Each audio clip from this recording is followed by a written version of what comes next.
Olá, galera! Bom dia a todos. Então, a prof fez um esquema aqui para que nós pudéssemos compreender os aspectos mais importantes com relação ao nosso sangue, tá?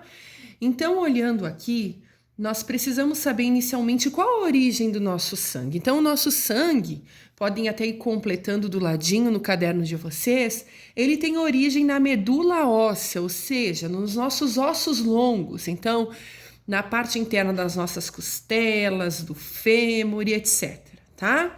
Qual a quantidade de sangue de um ser humano?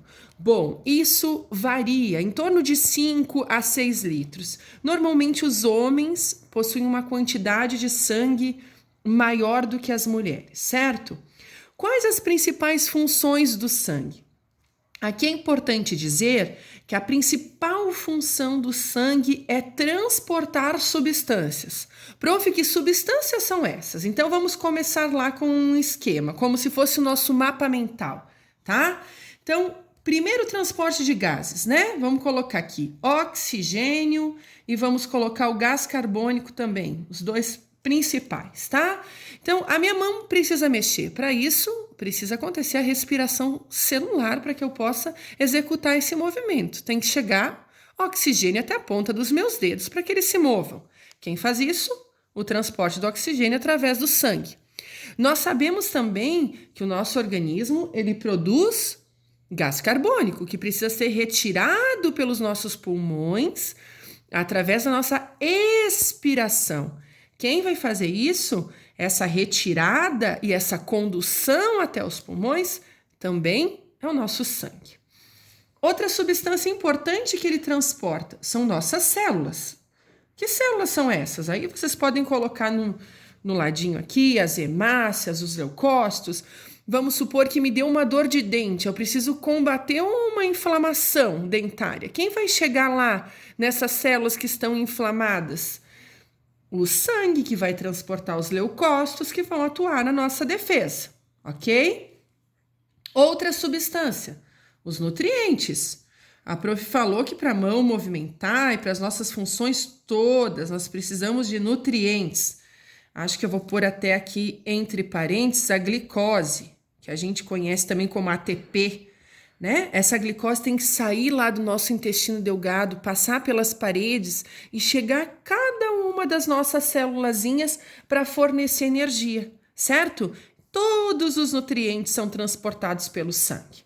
Outra função importante de transporte, a questão das excreções. O que é excreção?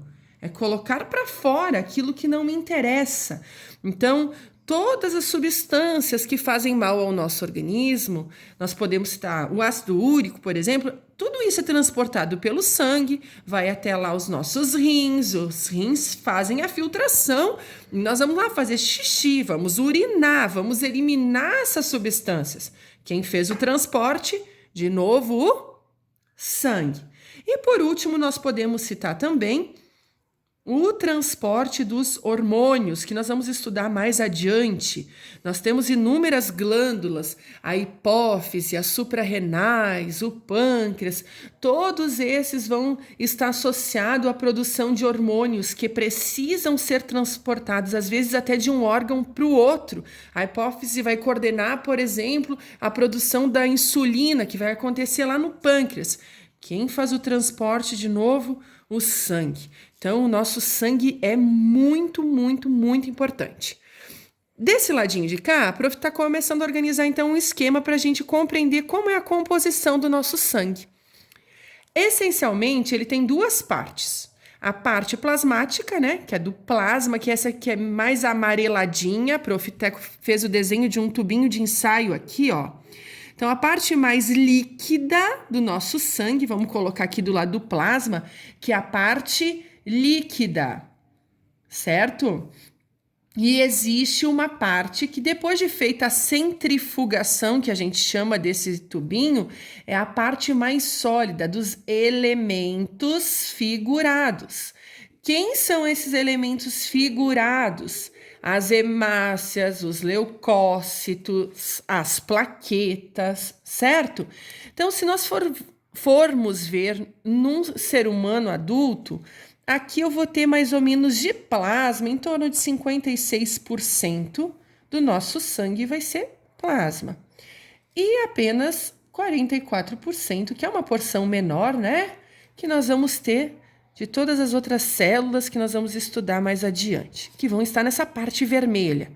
Por que é vermelho? Porque as nossas hemácias são vermelhas e daí dão a nossa coloração para o sangue, ok? Conhecendo um pouquinho mais do plasma, nosso plasma 90% é água, a prof já colocou aqui. O que mais que tem dentro do nosso plasma, prof? Bom, tem sais minerais e tem proteínas. Cada um vai desempenhar lá uma função importante. Então, nós vamos ter o cálcio, vamos ter o sódio, vamos ter o magnésio, vamos ter cloreto, vamos ter bicarbonato. Isso tudo precisa decorar? Não, precisa só saber que tem, que faz parte dessa constituição, ok? E quanto às proteínas, também nós vamos ter a albumina, nós vamos ter o fibrinogênio.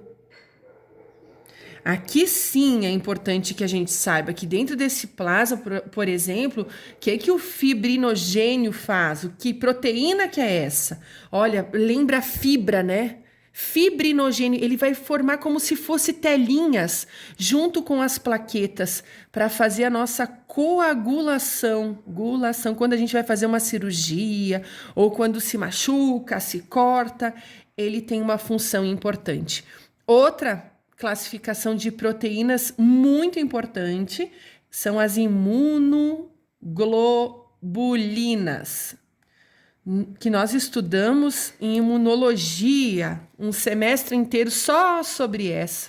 Quem são as imunoglobulinas? São os nossos anticorpos, né? Conhecido mais popularmente como anticorpos, certo? Precisa decorar tudo? Não, precisa entender onde se origina o sangue, qual é mais ou menos a quantidade, suas principais funções e como que é a composição dele.